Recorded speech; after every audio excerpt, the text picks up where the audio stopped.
Indian premier league এখন শেষ পর্যায়ে।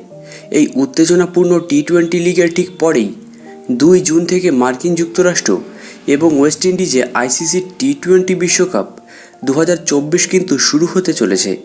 আইসিসির এই মেগা ইভেন্টের প্রস্তুতি তুঙ্গে। সব টিমের স্কোয়াড কিন্তু ঘোষণা করা হয়েছে। একই সঙ্গে বিসিসিআই অর্থাৎ ভারতীয় ক্রিকেট কন্ট্রোল বোর্ডও কিছুদিন আগে ভারতের 15 সদস্যের দল ঘোষণা করেছে।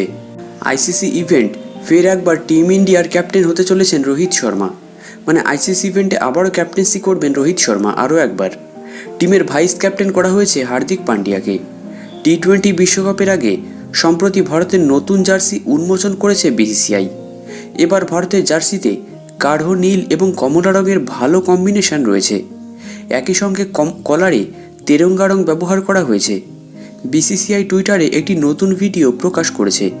ভিডিওতে বিসিসিআই সচিব জয় সাহু এবং ভারতীয় ক্যাপ্টেন রোহিত শর্মাকে আহমেদাবাদের নরেন্দ্র মোদী ক্রিকেট স্টেডিয়ামে নতুন জার্সি পরে দেখা গেছে। এছাড়া ভারতের প্র্যাকটিস জার্সি এবং নতুন ট্র্যাভেল কিটও দেখা গেছে ওই ভিডিওতে। তবে পুরো ভিডিওতে শুধু ক্যাপ্টেন রোহিতকে দেখা গেছে। 11 বছর হয়ে গেল আইসিসির কোনো ইভেন্ট জিতেছে ভারতীয় দল। 2013 সালে শেষবার আইসিসি ইভেন্ট জিতেছিল ভারত। তাই এবছর এই দীর্ঘ খরা কাটিয়ে ট্রফি ঘরে তুলতে মরিয়া হয়ে থাকবে রোহিত বাহিনী।